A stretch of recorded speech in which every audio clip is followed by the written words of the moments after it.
Hi hello കഥാൻകാമരുടെ പുതിയൊരു വീഡിയോയിലേക്ക് എല്ലാവർക്കും സ്വാഗതം. ബബ്ബ കണ്ടു. ഇന്നാണ് കാണാൻ പറ്റിയത്. ആക്ച്വലി എന്നാണ് സാറ്റർഡേ നൈറ്റ്. വീഡിയോ വരുമ്പോഴേക്കും സൺഡേ ആയിരിക്കും. എനിക്കിവിടെ ഇപ്പോഴാണ് സിനിമ റിലീസ് ആവണം എൻ്റെ അടുത്തുള്ള തിയേറ്ററിൽ. എന്തായാലും ഒരുപാട് നേരം കാത്തിരുന്നുകൊണ്ട് വലിയൊരു വിഷമം, ഐ മീൻ അങ്ങനെ കണ്ടുകൊണ്ട് വലിയ വിഷമം ഒന്നും സിനിമ കണ്ടിറങ്ങിയപ്പോൾ തോന്നിയില്ല. കാരണം ആ ലെവലിലായിരുന്നു പണി വെച്ചിട്ടുള്ളത്. ആം, ഞാൻ എൻ്റെ ഈ ഒരു സിനിമയെ കുറിച്ച് പറയുന്നതിന് മുമ്പേ വേറൊരു വീഡിയോ ഇട്ടിട്ടുണ്ടായിരുന്നു. ദിലീപിന്റെ പേഴ്സണൽ ഇഷ്യൂ ഈ സിനിമയും കണക്ട് ചെയ്യേണ്ട ആവശ്യമുണ്ടോ എന്ന് ചോദിച്ചിട്ട്. ആൻഡ് അതിന്റെ അടിയിലൊക്കെ കമന്റ്സ് വന്നു. ആൻഡ് അത് വീണ്ടും വീണ്ടും കാണുമ്പോൾ എനിക്ക് തന്നെ തോന്നി, ഈശ്വര ഞാനിത് വെറുതെ ഓവറാക്കി ചളാക്കിയോ, ഞാൻ ഈ സിനിമയെ സപ്പോർട്ട് ചെയ്യും, ഭയങ്കര ഈ സിനിമ എല്ലാവരും കാണണം എന്ന രീതിയിലുള്ള കാര്യങ്ങളാണോ ഞാൻ പറഞ്ഞത് എന്നുള്ളത്. അത് ഞാൻ പറഞ്ഞല്ലോ, ഓരോരുത്തർക്കും ഓരോ അഭിപ്രായമാണ്. അത് നിങ്ങൾക്ക് വേണമെന്നുണ്ടെങ്കിൽ കാണാം, വേണ്ടെന്നുണ്ടെങ്കിൽ കാണണ്ട, അങ്ങനെയാണല്ലോ. ആൻഡ് അതൊക്കെ പറഞ്ഞ് ഞാൻ അതിൽ ഒരുപാട് കാര്യങ്ങൾ പറഞ്ഞു. അപ്പോഴും ഒരു കാര്യം പറയുന്നു, ഒരു സിനിമ വിജയിക്കണം എന്നുണ്ടെങ്കിൽ ഓഡിയൻസ് സപ്പോർട്ട് വേണം. ഓഡിയൻസ് ഇഷ്ടപ്പെട്ടാൽ മാത്രമേ ഒരു സിനിമ വിജയിക്കണുള്ളൂ. ഒരു 100-ല് മിനിമം ഒരു 60-70 ആൾക്കാർക്കെങ്കിലും ഇഷ്ടപ്പെട്ടാലേ ഒരു പരിപാടി സക്സസ് ആവും. അപ്പോൾ അത് തന്നെയാണ് എനിക്ക് ഇവിടെയും പറയാനുള്ളത്. എനിക്ക് തോന്നുന്നത് ഞാൻ ഈ സിനിമ കാണാൻ പോകുന്നതിന് മുന്നേ തന്നെ ഒരുപാട് മോശം അഭിപ്രായങ്ങൾ ഞാൻ കേട്ടിട്ടുണ്ടായിരുന്നു. മിക്സഡ് അഭിപ്രായം കേട്ടു, നല്ല അഭിപ്രായം കേട്ടു. ഇത് മൂന്നും കേട്ടിട്ടാണ് ഞാൻ പോയത്. ആൻഡ് മോശം അഭിപ്രായം വരുമ്പോഴും ഞാൻ മനസ്സിൽ വിചാരിച്ചൊരു കാര്യം എന്താണെന്ന് വെച്ച് കഴിഞ്ഞാൽ, ഈ സിനിമ ഞാൻ കാണാതെ എനിക്ക് ഒരിക്കലും വിലയിരുത്താൻ പറ്റില്ല. ആൻഡ് ഞാനൊരു മസാല മാസ് പടങ്ങൾ ഇഷ്ടപ്പെടുന്ന ഒരാളാണ്. തെലുങ്കിലാണെങ്കിലും ഞാൻ കാണാറുണ്ട്. ആൻഡ് ഇതിലേക്ക് വരുന്ന സമയത്തും എനിക്ക് കണ്ടു കഴിഞ്ഞാൽ ചിലപ്പോൾ ഇഷ്ടപ്പെട്ടാലോ, ബാക്കിയുള്ളവരെ പോലെ ആവണമെന്നില്ലല്ലോ. ഞാനിത് ആ ഒരു മൈൻഡിൽ അങ്ങനെ അങ്ങ് കയറി കണ്ടു. ആൻഡ് തുടക്കത്തിൽ ഒരു 10 മിനിറ്റിന്റെ ഒരു പരിപാടി ഒരു കുട്ടികളൊക്കെ കൊണ്ടിട്ട് പീക്ക് വെറുപ്പിക്കലായിരുന്നു എനിക്കത്. എനിക്ക് ഭയങ്കരമായിട്ട് അത് മോശമായിട്ടാണ് തോന്നിയത്. അത് എന്തുകൊണ്ട് എനിക്കറിയില്ല. എനിക്കത് ഭയങ്കരമായിട്ട് ബോറടിച്ചു. ഞാൻ ഇങ്ങനെ ലാഗടിച്ച് ഇങ്ങനെ കാണേണ്ട പോലെ തോന്നി. കാരണം കുറച്ച് നേരം ഒരു കുട്ടികളെ വെച്ചിട്ട് കുറച്ച് പരിപാടി ഉണ്ട്, എന്തൊക്കെയൊക്കെയോ കാണിക്കുന്നുണ്ട്. ഈ സിനിമ തുടങ്ങുന്നതിന് മുമ്പേ welcome to the world of madness എഴുതിയിട്ടുണ്ട്. ആൻഡ് നോ ലോജിക് എന്ന് പറഞ്ഞിട്ടുണ്ട്. എനിക്ക് തോന്നുന്നത് സിനിമ കയ്യിൽ പോയി എന്ന് മനസ്സിലായപ്പോൾ കൊടുത്തൊരു ടാഗ് ലൈനാണ് തോന്നുന്നു. കാരണം ആ പോസ്റ്ററിൽ തന്നെ ആദ്യം മുതലേ ഉണ്ട്. മേ ബി ഇവർ ആ ചെയ്ത് തുടങ്ങിയപ്പോൾ തന്നെ അവർക്ക് മനസ്സിലായിട്ടുണ്ടാവും ഇത് കയ്യിൽ നിന്ന് പോയിട്ടുണ്ട് എന്നുള്ള രീതിയിൽ. ഓക്കെ, ലോജിക്ക് കാര്യങ്ങളൊക്കെ മാറ്റി വെക്കാം, മാഡ്നസ് ആണെന്ന് മാറ്റി വെക്കാം. പക്ഷെ ഒരു ലെവൽ വരെയാണ് അത് ആക്സെപ്റ്റബിൾ ആയിട്ട് എനിക്ക് തോന്നുന്നുള്ളൂ. എല്ലാവർക്കും അങ്ങനെ ആവണം എന്നില്ല കേട്ടോ. ഇത് പറയുമ്പോൾ എനിക്ക് വേറൊരു സിനിമയെ കുറിച്ച് ഇവിടെ പറയേണ്ട ആവശ്യമുണ്ട്. കാരണം ഗുഡ് ബാഡ് അഗ്ലി, ആ സിനിമ എനിക്ക് ഒട്ടും ഇഷ്ടപ്പെടാത്ത സിനിമ. ഈ ഒരു കാര്യം പറയുമ്പോൾ തന്നെ നിങ്ങൾക്ക് മനസ്സിലാവും. ചിലപ്പോൾ ഗുഡ് ബാഡ് അഗ്ലി ഇഷ്ടപ്പെട്ട ഒരുപാട്, ആ സിനിമ അന്ന് ഭയങ്കര ഹിറ്റായിരുന്നു, അത് ഇഷ്ടപ്പെട്ട ഒരുപാട് ആൾക്കാരുണ്ട്. അവർക്ക് ഈ സിനിമ ചിലപ്പോൾ കണക്ട് ആവാൻ ചാൻസ് ഉണ്ട്. എനിക്ക് ആ സിനിമ ഇഷ്ടപ്പെട്ടിട്ടില്ല. അതേപോലെ തന്നെയായിരുന്നു ഈ സിനിമ. അതിന്റെ അത്രയ്ക്ക് അവരാതായിട്ട് എനിക്കിത് തോന്നിയിട്ടില്ല. എന്നാലും ഇതും എനിക്ക് വലിയ ഇഷ്ടപ്പെട്ടിട്ടില്ല. ഇതാണ് എന്റെ അഭിപ്രായം. എന്തുകൊണ്ട് എന്ന് വെച്ച് കഴിഞ്ഞാൽ ഒരുപാട് കാര്യങ്ങളുണ്ട്. ഇതിലെ പോസിറ്റീവ്സ് വേണമെങ്കിൽ ഒന്നൊന്ന് പറയാം.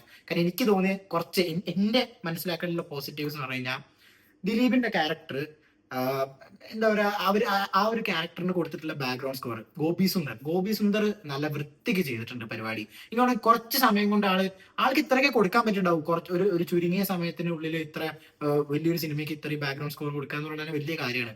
ആൻഡ് പിന്നെ ഒരുപാടൊന്നും കഷ്ടപ്പെട്ടു എന്ന് എനിക്ക് തോന്നുന്നില്ല. കാരണം പഴയ സിനിമകളുടെ സ്കോറും കാര്യങ്ങളൊക്കെ എടുത്തിട്ടുള്ളത്. ആൻഡ് അഗൈൻ പോസിറ്റീവിലേക്ക് വരുന്ന സമയത്ത് ഇന്റർവെലിന്റെ മുന്നേ ഒരു ഫൈറ്റ് സീക്വൻസ് ഉണ്ട്. ഈ പറഞ്ഞ പോലെ ലോജിക് ഒക്കെ മാറ്റി വെച്ച് നിങ്ങൾ കണ്ടോളൂ. നല്ല രസമുണ്ടായിരുന്നു ഫൈറ്റ് സീക്വൻസ്. അത് ക്യാമറയിൽ അവർ എടുത്തു വെച്ചിട്ടുള്ള രീതി, ആ സ്ക്രീനിൽ അത് കാണുമ്പോൾ ഫീൽ ആയിരുന്നു.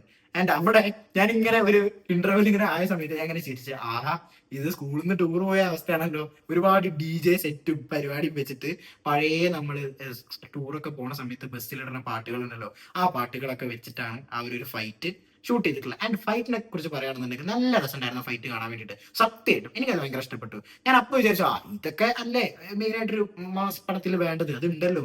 എന്നിട്ടും സിനിമ കഴിഞ്ഞ് സെക്കൻഡ് ഹാഫിലേക്ക് പോകണം. സെക്കൻഡ് ഹാഫ് ഈ പറഞ്ഞ പോലെ തന്നെ എന്തൊക്കെയൊക്കെയോ ആവുന്നുണ്ട്, എന്തൊക്കെയൊക്കെയോ നടക്കുന്നുണ്ട്. ആകെ കിട്ടിയ ഒരു ആശ്വാസം എന്താ അറിയോ, ലാലേട്ടന്റെ ആ ഒരു ഇൻട്രോ സീനാണ്. എന്റെ മോനെ, അത് ഫീൽ അത് അവിടെ കൊടുത്തിട്ടുള്ള ബാക്ക്ഗ്രൗണ്ട് സ്കോർ. ലാലേട്ടൻ വരുന്നു, ലാലേട്ടന്റെ എന്താ പറയാ, ലാലേട്ടൻ എന്താ ചെയ്തു വെച്ച് കഴിഞ്ഞാൽ, ആളുടെ പഴയ ഡയലോഗ്സ് ആവട്ടെ, ആളുടെ സിഗ്നേച്ചർ സാധനങ്ങൾ ഉണ്ടല്ലോ. ഇപ്പൊ നമ്മളിങ്ങനെ ഓരോ സ്ഥലത്ത് ഇങ്ങനെ കാണുമ്പോൾ ലാലേട്ടന്റെ എന്ന് പറഞ്ഞിട്ട് കുറെ, ഇപ്പം എഗെയിൻ പറയുകയാണെങ്കിൽ യൂട്യൂബിലെ ഷോർട്സ്, ഇൻസ്റ്റാഗ്രാമിലെ റീൽസ്, ഇതൊക്കെ ലാലേട്ടനെ കുറിച്ച് വരുമ്പോൾ മുണ്ട് മടക്കി കുത്തുക, നമ്മൾ പഴയ കണ്ടിട്ടുള്ള സീനും കാര്യങ്ങളും അതൊക്കെ ഇവിടെ അതേപോലെ റിക്രിയേറ്റ് ചെയ്തിട്ടുണ്ട്. ഞാൻ ലാലേട്ടൻ വന്ന് ലാലേട്ടന്റെ ഭാഗം ചെയ്തതൊക്കെ രസമായി തോന്നിയിരുന്നു. ടിൽ ഏത് ഒരു ഡാൻസ് ഉണ്ട്, അഴിഞ്ഞാട്ടം എന്ന് പറഞ്ഞിട്ട്, ആ ഡാൻസിന്റെ പാട്ട് എനിക്ക് ഒട്ടും ഇഷ്ടമായിരുന്നില്ല. പക്ഷെ തിയേറ്ററിൽ നിന്ന് കേട്ടപ്പോൾ വല്ലാത്തൊരു ഇത് തോന്നിട്ടോ, ഫീൽ തോന്നി. കാരണം ലാലേട്ടനെ ഡാൻസ് കളിക്കണം കാണാനും അടിപൊളി. അവിടെ ദിലീപ് ആണെങ്കിൽ പോലും നന്നായിട്ട് ഡാൻസ് കളിച്ചിട്ടുണ്ട്. ഉള്ള കാര്യം നമ്മൾ പറയണം. ആൻഡ് ആ ഒരു സോങ് കഴിഞ്ഞവരെ everything was okay for Lalettan. അത് കഴിഞ്ഞ് ലാലേട്ടൻ വീണ്ടും ഒരു അവതാര രൂപത്തിൽ വീണ്ടും വരുന്നുണ്ട്, എന്താ അവതരിക്കുന്നുണ്ട് ലാസ്റ്റ് ക്ലൈമാക്സിലേക്ക്. എന്തൊക്കെ കാണിച്ചു വിട്ടുന്നു. ഓക്കെ, ലോജിക് ഇല്ല, ഒന്നുമില്ല, ബാഡ്നെസ് വേൾഡ്, ഞാൻ ആ രീതിയിൽ എടുക്കണം എന്നാണ് ഞാൻ അങ്ങനെ തന്നെയാണ് എൻ്റെ മനസ്സിനെ പറഞ്ഞുകൊണ്ടിരിക്കുന്നത്. പക്ഷെ എനിക്ക് സഹിക്കാൻ പറ്റിയില്ല.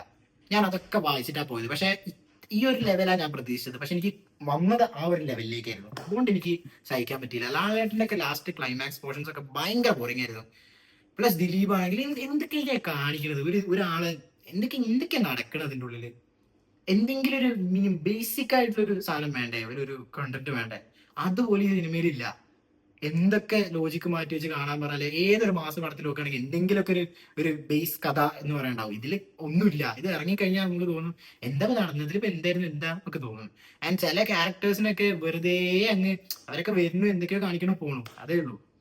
എന്റെ അതിൽ ഇഷ്ടപ്പെട്ട ഒരാൾ എന്ന് പറഞ്ഞാൽ ദേവന്റെ ക്യാരക്ടർ, ആ മറ്റേ ട്രെയിലറിൽ കണ്ട പോലെ തന്നെ കുറച്ച് ഭാഗത്തേ ഉള്ളെങ്കിലും അത് ഒരു രസമായിട്ട് കണ്ടുപോയി. ആൻഡ് പിന്നെ ഇപ്പൊ ആരല്ലെങ്കിൽ കണ്ടോ ആ പേര് ഒരുപാട് ആൾക്കാർ വരുന്നുണ്ട്, എന്തൊക്കെയൊന്നും നടക്കണില്ല. വിനീത് ശ്രീനിവാസൻ തന്നെ സെൽഫ് ട്രോൾ ചെയ്തിട്ടുള്ള കുറെ പരിപാടി ഉണ്ട്. ചെന്നൈ പരിപാടി, പിന്നെ ക്രിഞ്ച്, ക്ലീഷേ, ഇങ്ങനത്തെ വേർഡ്സ് ഒക്കെ ഉപയോഗിച്ച് ഒരുപാട് പരിപാടി ഉണ്ട്. ധ്യാൻ വരുന്നുണ്ട്, ധ്യാന്റെ ഭാഗവും ഐ മീൻ ഇവരൊക്കെ ഇവരെ കാര്യങ്ങളൊക്കെ ചെയ്തു പോകും.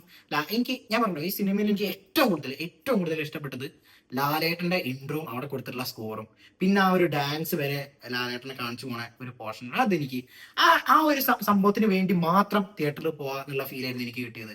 എനിക്ക് ഞാൻ ആ വ്യക്തിനെ ആ വ്യക്തിയുടെ സിനിമയായിട്ട് മാത്രം പറയല്ല, നിങ്ങൾ തന്നെ കാണും, കണ്ടിട്ട് നിങ്ങൾ അഭിപ്രായം പറയും. കാണാതെ പറയണ്ട, കണ്ടിട്ട് ഈ ഒരു സിനിമ തിയേറ്ററിൽ നിന്ന് കണ്ടാലേ അതിന്റെ രസമുള്ളൂ. കാരണം OTT വരുമ്പോൾ ഒന്നും ഒരു രസം ഉണ്ടാവില്ല. അപ്പൊ നിങ്ങൾ മാക്സിമം തിയേറ്ററിൽ തന്നെ പോയി കാണുക, കണ്ടിട്ട് നിങ്ങൾ അഭിപ്രായങ്ങൾ ഷെയർ ചെയ്യുക. കാരണം ഒരു എന്താ പറയാ, ഭൂരിഭാഗം ആൾക്കാർക്കും ഗുഡ് ബാഡ് അഗ്ലി എന്ന് പറഞ്ഞ സിനിമ ഇഷ്ടപ്പെട്ടിരുന്നു. എനിക്കത് ഇഷ്ടപ്പെട്ടില്ല. അതുകൊണ്ടാണ് ഞാൻ ആദ്യം അത് എടുത്ത് പറഞ്ഞത്. എനിക്ക് ആ സിനിമ ഇഷ്ടപ്പെട്ടില്ല. അതേപോലെ തന്നെ ഇതും ഫീൽ ചെയ്തത്. അതുകൊണ്ട് എനിക്ക് ഇങ്ങനത്തെ സിനിമ ഇഷ്ടമായിട്ടില്ല എന്നാണ് ഞാൻ പറഞ്ഞത്. അപ്പോൾ നിങ്ങൾക്ക് ഈ റിവ്യൂവിൽ എന്തെങ്കിലും പ്രശ്നം തോന്നുകയാണെന്നുണ്ടെങ്കിൽ ഞാൻ പറഞ്ഞത് എന്റെ പേഴ്സണൽ അഭിപ്രായമാണ്. ആൻഡ് ഞാൻ ആ സിനിമ ഇഷ്ടപ്പെട്ടിട്ടില്ല. അതേ ഫോർമാറ്റ്, അതേ രീതിയിലാണ് ഈ സിനിമ വരുന്നത്. ഒരു കാര്യമില്ലാതെയുള്ള പരിപാടി.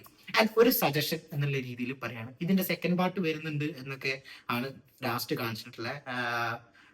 അതിന്റെ ഒരു ആവശ്യം ഉണ്ടെന്ന് എനിക്ക് പേഴ്സണലി തോന്നുന്നില്ല. അപ്പൊ ഇവര് എനിക്ക് ഇതിന്റെ നൂറിൻ ഷെരീഫിന്റെ ഹസ്ബൻഡിന്റെ പേരെന്തായിരുന്നു, ഫാഹിം ആള് ഒരു പഠിത്ത് ഇന്നലെയൊക്കെ ആയിട്ട് തിയേറ്ററിൽ വന്നിട്ട് സെലിബ്രേറ്റ് ചെയ്യാൻ വേണ്ടി വന്ന സമയത്ത് പറഞ്ഞിരുന്നു ഫീഡ്ബാക്ക് എടുത്തിട്ടാണ് ഈ സിനിമ ചെയ്യണം തന്നെ. അപ്പൊ ഒരു ഫീഡ്ബാക്ക് ആയിട്ട് കൂട്ടിയാൽ മതി. ഇതിന്റെ സെക്കൻഡ് പാർട്ടിന്റെ ആവശ്യമില്ല. കാരണം ഈ ഒരു ഭാഗം തന്നെ എന്തൊക്കെയൊക്കെയോ ആണ്. സെക്കൻഡ് പാർട്ടിൽ ഇനി എന്തൊക്കെയായിരിക്കും എന്നുള്ളത് ഞാൻ പറഞ്ഞ സിനിമ അവസാനിച്ചു എന്ന് വിചാരിച്ചത്. പക്ഷെ അത് കഴിഞ്ഞ് വേറെ എന്തൊക്കെ വീണ്ടും ലാലേട്ടറൊക്കെ വരുന്നുണ്ട്, വേറെ ലെവലിലേക്കൊക്കെയാണ് പരിപാടി. ആൻഡ് ഐ മീൻ ഷാൻ റഹ്മാന്റെ ഒരു പാട്ടുണ്ടായിരുന്നു, വലിയ കുഴപ്പമൊന്നും ഉണ്ടായിരുന്നില്ല കേട്ടോ ആ ഒരു പാട്ട്. പ്ലസ് ഗോപി സുന്ദറിന്റെ ഏറ്റവും വലിയൊരു ഗുഡ് പാർട്ട് എന്താ വെച്ചാൽ, ഒരു സിനിമ ആളുടെ കയ്യിൽ കൊടുത്തു കഴിഞ്ഞാൽ കംപ്ലീറ്റ് BGM വെച്ച് നിറച്ച്, ഐ മീൻ ബാക്ക്ഗ്രൗണ്ട് സ്കോർ വെച്ച് നിറയ്ക്കും.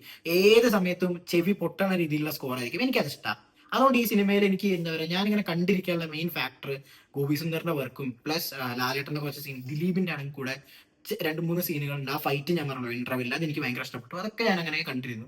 ആൻഡ് റൺവേയിലെ റെഫറൻസ്, വേറെ സിനിമയുടെ റെഫറൻസ് വരുന്ന സീനൊക്കെ കൊള്ളായിരുന്നു. പക്ഷെ അതിന് ശേഷം എന്ത് ചെയ്യണം, ഇനി എന്ത് ചെയ്യും ഇവരൊക്കെ വെച്ചിട്ട് എന്നുള്ളൊരു കൺഫ്യൂഷൻ സിനിമയിൽ തന്നെ സംഭവിക്കുന്നുണ്ട്.